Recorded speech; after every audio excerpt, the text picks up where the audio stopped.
Tech billionaires are now funding the PED Olympics. Yeah, the enhanced game is literally the steroids Olympics, so we'll see how that goes. Hopefully these things will be part of the enhanced games. Hey, that exoskeleton looks pretty enhanced. Maybe that could be part of the games? Imagine a bunch of 9-foot basketball players wearing that.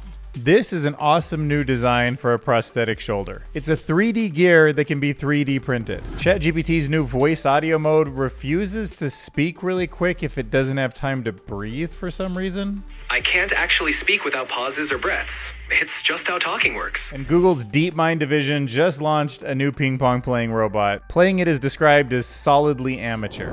We're gonna dive into the 10 years that Google spent building custom chips for artificial intelligence. There's a YouTuber that filed a class action lawsuit against OpenAI for scraping all of the YouTube transcripts. The first hearing aid with artificial intelligence to enhance audio has hit the market. There's a new artificial intelligence model that can predict when soil is going to liquefy. You know, like when those craters show up in the middle of the road? And if you're trying to get to longevity escape velocity, it turns out you should really be focusing on how strong your toes are. I know it sounds weird, but weak toes, falls later in life, it's all connected. So with all this Olympic stuff right now going on, the PED Olympics, the enhanced games, is the Olympics of the future, according to some billionaires that are funding it. So this poor unsung hero can actually run faster than Usain Bolt, but he never gets any credit for it because he's, what is that, more plates, more dates say? Like juice to the gills? Enhancements and pays all athletes. When we first announced the enhanced games, the Olympic Committee said we were a joke, an idea that couldn't be taken seriously. But venture capitalists know that the future isn't a joke. Today, I'm proud to announce seed funding from investor Christian Angermeyer, PayPal co-founder Peter Thiel, former Coinbase CTO Balaji Srinivasan, and many other leading investors. With millions of dollars to support building the future of sports, we can show the world that science is real. The enhanced... I don't know. Peter Thiel throwing his money behind the enhanced games. I mean, like, we're gonna probably have the cyborg games. I mean, people are learning so much about biology. I mean, as long as they're on an even playing field, meaning somebody else can get on it or whatever, but I mean, there's a lot of risks to a lot of that stuff. Let me know in the comments below if you're going to watch the enhanced games. Enjoy roided up figure skating, I guess. We have that. It's called the Olympics. Whoa, bro. They do testing there. This is what we've been waiting for. The Roid Olympics. Let's freaking go. Are we going to see Sam Sulek easily top weightlifting and diving? Sam Sulek dives? Aw, dude, he does. Okay, I can do that one. That first one, though, it looks pretty impressive. As futurists, so let me know what you think about the enhanced games. All right, so moving on to just mechanical enhancements. Check out this insane mech suit. This one catches my eye because it looks so kind of lean. I mean, it makes him 9, maybe 10 feet tall, but pretty quick. It almost looks like pogo sticks that he's walking on. I mean, he can bow on both sides. He can reach all the way back and get something off his backpack. That's crazy. Can reach up into the sky, let people know how great he is. Superhero land. Whoa. Throw your boy a water bottle. Looking good, bro. I'd love to see something like this integrated into a power armor cosplay from Fallout. All right, so check out this 3D gear. They can be both physical and digital, and they can be created using a 3D printer for prototyping or custom designs. Or they can just exist as digital models for use in CAD programs or 3D animation software. Okay, so according to this comment, it's the Omni gear from the Tadakama Laboratory.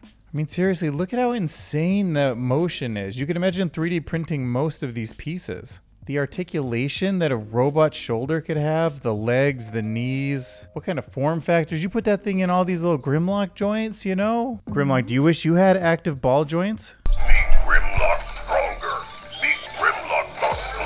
What kite, babe? Love you. I mean, just imagine a quadruped with these at all of the joints. And if they're 3D printed, there's exact digital copies of them. You just put that into one of NVIDIA's like training grounds. Boom. That thing learns how to walk around, do actions in the world. Good for ball joint mechanisms that would otherwise be impossible. Oh, they could build on a CNC machine with this technology? Yep. Is there a reason it hasn't been used more in the past? Wouldn't it hold up in a high torque application? In addition, almost nothing we need this much articulation for. All right, so one of the weirdest things about the ChatGPT voice mode is that it sounds human, it breathes, it talks, it has all these human interactions, but when you actually ask it to stop breathing, it can't. That's how real it thinks that its voice is, that it's like, oh, I'm sorry, that's not how breathing works. Tell me a bunch of tongue twisters, but I want you to take no pauses in between words.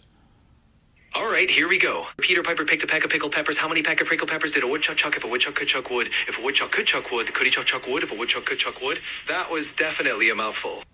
Okay, I want you to do it again, but way faster and without taking any breaths or pauses. I wish I could, but I need to breathe just like anybody speaking. But it's your turn to try if you're up for the challenge. Do try. Try with no pauses. Well, here's the thing. I can't actually speak without pauses or breaths. Check them out on Futurepedia_IO. All right, so meet the first agent to achieve amateur human level performance in this sport. Here's how it works. To train the robot, they gathered a data set of initial table tennis ball states, which include information about position, speed, and spin. Then the system practiced using this programming library to learn different skills like forehand topspin, backhand targeting, and returning serves. Then it trained in this simulated environment, which can model the physics of the table tennis matches accurately. And then once deployed in the real world, it collects data on its performance against humans to refine its skills back in simulation, creating a continuous feedback loop. To me, it's just fascinating that the actuators on that robotic hand can just move so fast. They also designed the system to adapt to various opponents by tracking their behavior and playing style, such as which side of the table they tend to return the ball to. And this allows it to try different skills, monitor its success rate, and adjust its strategy on the fly. So cool. We're gonna need the Robot Olympics next. Oh, the AI Robot Olympics? Peter Thiel, come on. I can take some of that money, I'll build it out. It'll be sick. So let's talk about TPU transformations, looking back at 10 years of AI specialized chips. Because for everything NVIDIA's done with CUDA, you have to remember that for 10 years, Google has also been thinking about TPUs in the same way that when Intel made that really terrible decision not to build a specialized chip for the iPhone, and it started Apple on the long history of Apple silicon that eventually made it into these MacBook Pros that just was like crushing Intel. Google has quite a head start on Microsoft, who's now building a chip, on Meta, who's now building a chip, and they're really at scale in a way that almost nobody except NVIDIA is. So over a decade ago, employees at Google started doing back of the napkin math and realized that they needed more computation in the future to a point where it was going to outpace anything they could imagine building. So instead of building a CPU, which is much more versatile, it can run all sorts of different programs, you want a specialized chip that just does one thing really well. That's kind of what GPUs were good at, but a TPU is specific for tensors. And tensor mathematics is like multiplication, right? But it's multiplication in a tensor. Think matrix multiplication, but you have more dimensions. And way back in 2015, the TPU, the Tensor Processing Unit version 1, was actually deployed in different parts of Google's cloud infrastructure. They quickly ended up building over 100,000 of them to support all sorts of interesting stuff happening behind the scenes with ads, search, speech projects, AlphaGo, and even some of the self-driving car stuff. Then they decided that they wanted to build an entire training supercomputer. Okay, and that became the birth of the TPU version 2. It was built with the focus of being able to just be put in these cloud servers and like basically scaled into a giant array. Very high bandwidth and custom interconnects means that they could put a lot of horsepower behind training models. And look, they're already at the TPU version 3, 4, and even 5 before big large language models like ChatGPT become mainstream. So now, of course, with Google willing to invest $100 billion in new cloud infrastructure, they have something that they can scale up in a way that just other companies don't. And that's the new Trillium design. So you just might see them come up with a kind of out of left field, surprising jump in artificial intelligence and take back that king of the hill status. All right, so moving on, let's talk about some copyright class action lawsuit stuff going on. So a YouTuber has filed a class action lawsuit over OpenAI's scrape of the creator's transcripts. So attorneys for David Millett, a YouTuber, can't find his YouTube channel. For being a YouTuber, you'd think it might be bigger, but it seems like if he's one of these guys, it's kind of nondescript. But we'll see what the lawyers say, because he is claiming that the company has used transcripts from millions of YouTube videos, including his, to train AI models without permission or compensation. Now, this lawsuit, which was filed in California, alleges that OpenAI violated copyright laws and YouTube's terms of service by profiting from creators' content without their consent. Millett is seeking over $5 million in damages for affected YouTube creators. I mean, if they scraped millions of YouTubers, that means we all get $1 or something? I don't know.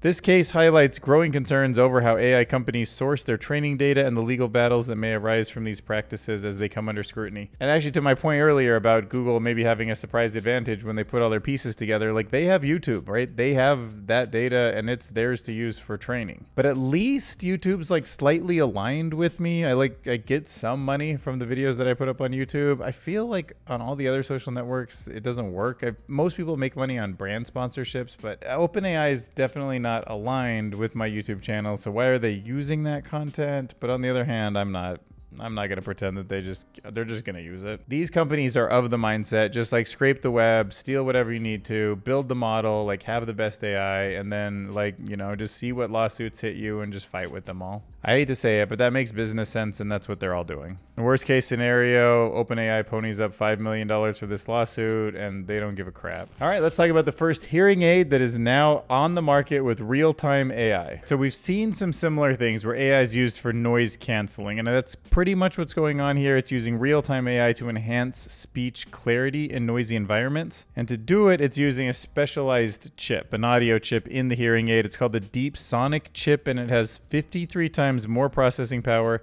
than what's currently available in their other products. All right, so this is the Smarter Cities paper. It's an AI-driven prediction and mapping of soil liquefaction risk for enhancing earthquake resilience in smart cities.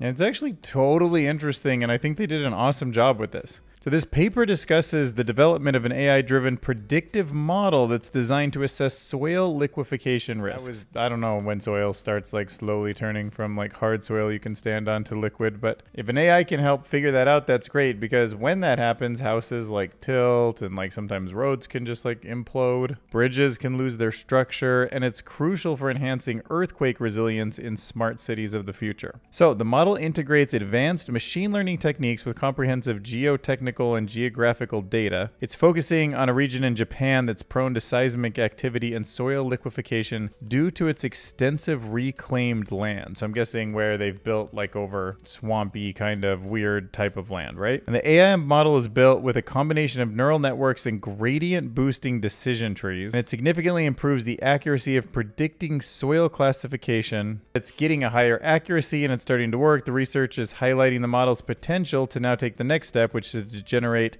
a detailed hazard map and how they can inform urban planning and disaster preparations, ultimately contributing to a safer, more reliable city of the future. Okay, so you can see a house might be sitting on stable soil. Then the structure of the soil is shaken by the occurrence of an earthquake, and the structure will tilt or sink as the stability declines. And what's happening is that at first it's built on loosely packed grains of soil that are held together by friction pores and spaces are filled with water. Then shaking will destabilize the soil by increasing the space between the grains, and then with its structure lost, the soil can flow like a liquid. And then the grains with higher specific gravity settle and uneven settling occurs. Look at that crazy photo. That's soil liquefaction behavior during an earthquake. That is the ground devastation in a residential area due to liquefaction following the 2011 Great East Japan earthquake. And I think we're looking at a photo where there's literally no rain. I think that all was water that was captured in the soil, just like the loosely packed grains of soil we looked at before, and got shaken loose. How weird is that? A river just like coming up from the ground.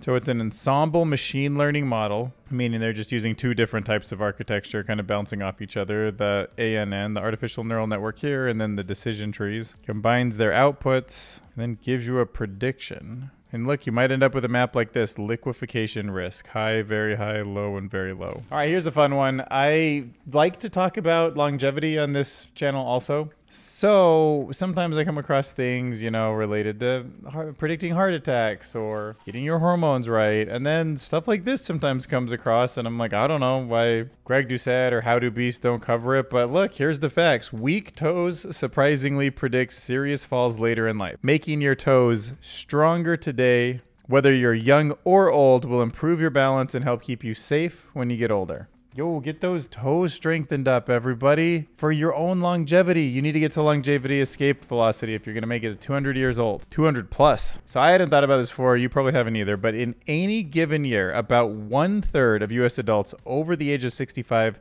suffer a fall. That number increases from 32 to 42% by the age of 70. And every time somebody falls, it increases the risk of a bunch of stuff, including fractures. 10 to 15% of all the falls result in fractures, and 5% of the falls cause severe head trauma. But more than that, what really happens is it just leads to this progressive decline in strength. Like you fall, you're in bed for a long time, well, it gets stronger, you eventually start walking again, but you're not as strong as you were before. But here comes the toe research. And don't forget, it's on solid footing. Studies show that the single best predictor of an older person falling is their toe strength. I literally never work out my toes. Maybe a little bit with calves kind of when I'm going up and down, but I've never honestly thought just about a single toe. I do sometimes hands, like I have a hand grip thing I use, not enough, but I have one. But toes? Of 300 older adults, seniors who had not experienced a fall had 20% more toe strength than seniors who had fallen. You guys understand the big toe is where all of the weight is too. It's really a big, I mean, all your toes, they kind of work together, but you know, we all know the big toe is like the big dog down there. For every 1% increase of body weight force generated beneath the big toe, the risk of falling decreases by 7%. So if a 100-pound female produces 3 additional pounds of force beneath the big toe, her falling risk decreases by 21%. I mean, who would have thought of this? The big toe alone can exert quite a bit of downward force, equaling anywhere from 30 to 52% of body weight. One toe. Unfortunately, toe weakness is extremely common in senior citizens. Older adults have toe strength that declines by more than 35% compared to younger peers. This is an exercise you can do. See how she's leaning forward and putting weight on the toe? You can get a toe strength dynameter. What, you can attach that thing to your toe or something and then work it out like a little cable? Yeah, I guess they resist it by gripping with their toe. Holy cow, that sounds kind of fun. Anyway, you'll have to sit down with the article, but like toe splaying, toe presses, toe lifts, a different kind of toe lift, big toe activation, calf raises with ball hold, the towel scrunch, oh my gosh. While sitting, grasp a small towel with your toes and try to pull it towards you. Marble pickup, use your toes to pick up marbles and move from one bowl to another. Okay, so I wanted to share a really interesting article about how it might be better to think about what's happening with artificial intelligence as something that's evolving alongside of us more than it is something we're inventing or discovering. So Valeria Fonseca Diaz wrote this article, Natural Selection for AI. Did it evolve or did we create it? And if you think about it from like a really abstract point of view, we had these like simple elements and then gravity pushed them together, fused together. We have like bigger elements. We end up getting life in a certain configuration where it can kind of grow and like do its own thing. We have biological life for billions of years. And then the brain starts to orient itself in a way where I wouldn't say that it discovered math, but it started using mathematical principles. And those were the ones that started giving us more and more intelligence until we figured out math and statistics.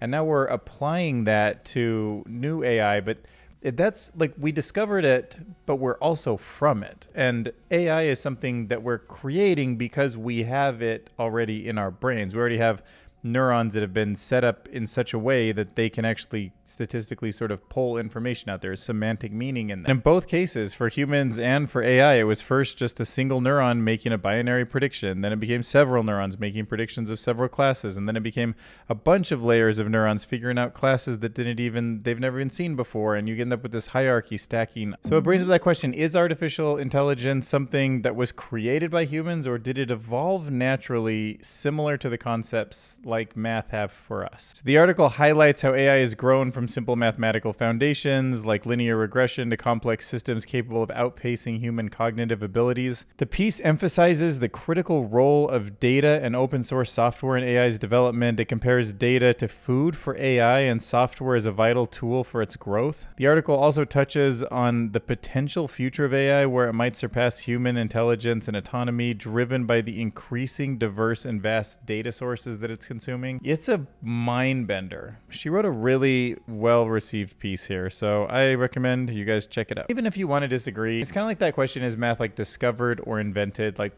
if it's already there, we're just discovering it. Or is it something that captures the meaning of the universe that we use and it's precise? Is AI really our creation, or is it evolving alongside us? All right, so keeping it in the super abstract realm like this, do you remember an article that I did, it's probably like 2 months ago now, where they talked about simulating a rat brain? Well, I was definitely having a lot of flashbacks reading this. How it would feel to be a rat under remote control. A granular analysis of an abnormal situation. And this was written by From Narrow to General AI. So over the last decade, a handful of lab experiments have shown that it's possible to control a rat's actions through external electrical stimulation. And these unsettling demos, whose victims are sometimes referred to as, quote, rat bots, suggest the possibility of a future use on humans, raising troubling questions of free agency and self-control. Human bot just wired up to some machine that's just controlling how I think, what I do. I mean, it seems to me like that could be possible, and that seems really scary from where I sit right now. But it also leads one to wonder, what would it feel like to be a rat that's also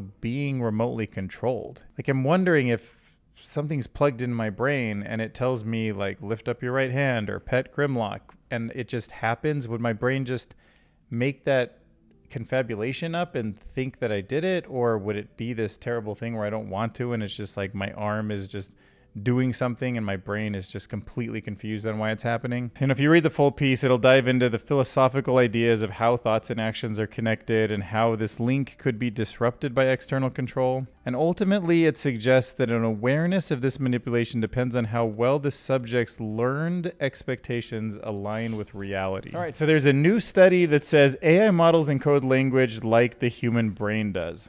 And in a nutshell, what's happening is this research is exploring how our brains sync up when we have conversations with each other. The study recorded brain activity during natural, unscripted conversations and found that neural patterns in our brain align similarly to how LLMs process language. Okay, so the neural patterns in our brain match up in kind of a way that's analogous to how LLMs are actually processing data. That's pretty interesting. When you see a neural network, especially a language model, because we use language, and you think about how it works, it's incredible how much it matches up to the human brain, in my opinion. And in this article, they talk about the similarity between the human brain and how AI offers a new way to understand how we encode and share information. Interestingly, the finding also highlights how our social connections and language complexity can affect this brain-to-brain coupling. All right, next up, let's keep it going here with What Everybody Gets Wrong About the Transformative Power of AI, written by Mark Hersenberg. AI will transform society, but society has shown that such transformations may not be as expected, and the costs unchecked can be excessive.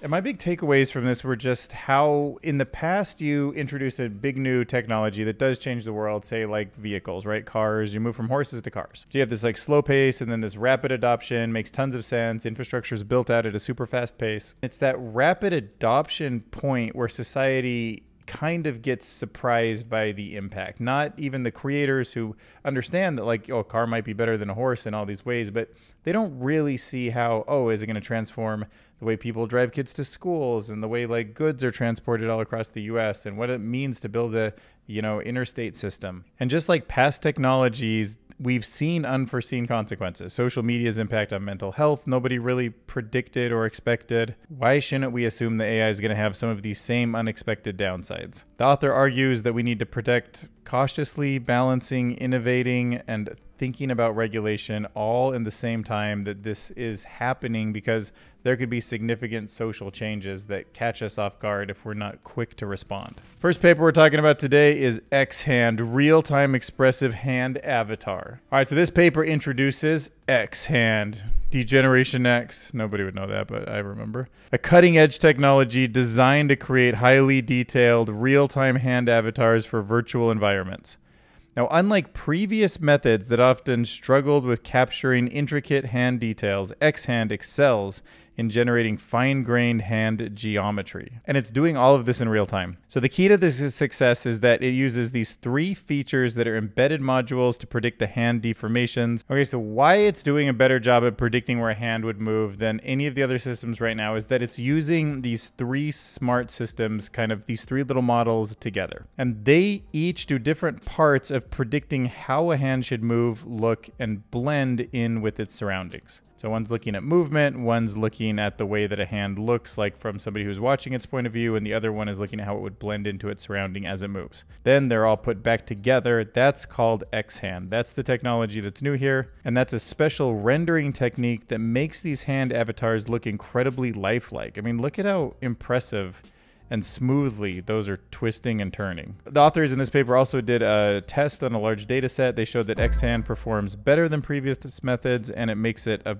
very powerful tool for creating more immersive and detailed virtual experiences. I am sure the folks over at Meta are thinking about how this can be combined with the metaverse and could be part of Facebook's future build-out. All right, next up, let's talk about multimodal, self-instruct, synthetic abstract image and visual reasoning instruction using language models. Whoop, whoop, whoop. Look at all these colorful graphs, dashboards, roadmaps, tables, charts, 2D planar layouts, visual puzzles, flowcharts. Oh my gosh.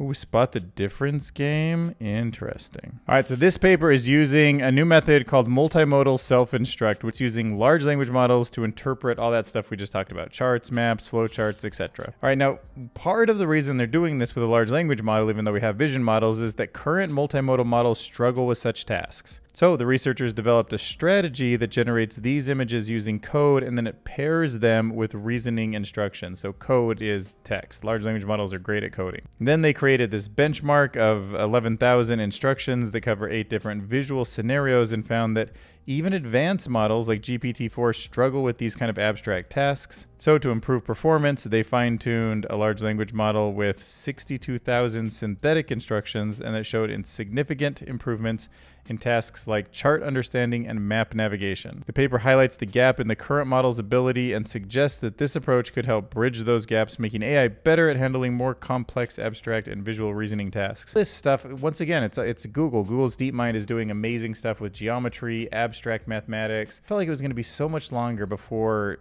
an AI model could do such precise math. And that makes me wonder, can we engineer these buildings in the future and the mathematics can actually work out? Like something closer to how AutoCAD can engineer an airplane or a structure of some kind or a device of some kind or a communications system, a jet plane, a submarine, a rocket ship. Like if you can do it in 3D materials with a 3D printer, I was like, sky is the limits. When all this stuff starts to converge, watch out. All right, I just posted my Harper Carroll interview, so go give it some love if you're into finding cool new AI creators out there. She's got an amazing passion for artificial intelligence, and I was super thankful to have an hour to sit down with her and film this podcast. So, also, I wanted to encourage you to leave a comment with like who you are, why you like AI, and maybe like a little bit of an introduction. It'd be cool if we could create a little bit of like a community down in the comment section. I really do read them all and type those responses, or I use my voice recognition to respond to all of them. But I'm there and I see the people who comment over and over again, and I know you. So if you want to like introduce yourself a little bit more, I mean, you don't have to give your full name if you're all like the anonymous guy, but it'd be kind of cool to hear just like what interests you or some predictions or whatever, like ways that we could like build community, like things you're passionate about, things that I should be covering in the future, projects you want more people to get involved with, any of that stuff. If you could start leaving it in the comments below, that would be awesome. I would love to engage down there. Plus that kind of helps the algorithm understand there's a bunch of activity under my videos, which would then potentially help me grow, because if I can get this channel to, you know, somewhere around 100,000 subs, I could probably do it as a full-time living-ish. So fun. That'd be such a perfect life. All right, we're gonna now create a song using artificial intelligence from comments. We'll start with Harper Carroll's comment herself on her own video with me. And then if anybody gave me a super chat, I would do that, but I don't see any here. So next most interesting comment is... Okay, nice to see good geeking out over model training. And this one says, raccoon recognizing Cybertrucks as dumpsters made my day, thanks. You got it. Ooh, alternative pop, we'll go there. From RLHF to defrost, to Gans of Dance, to how I think, Evolution theory. What a discussion. Thank you for having me, Dylan. Happy to come back anytime. Nice to see a good geeking out over model training. The raccoons recognizing Cybertrucks as dumpsters made my day. Yeah, made my day too. Alright, we'll see you guys in the next artificial futurism video that I make. Have a good night.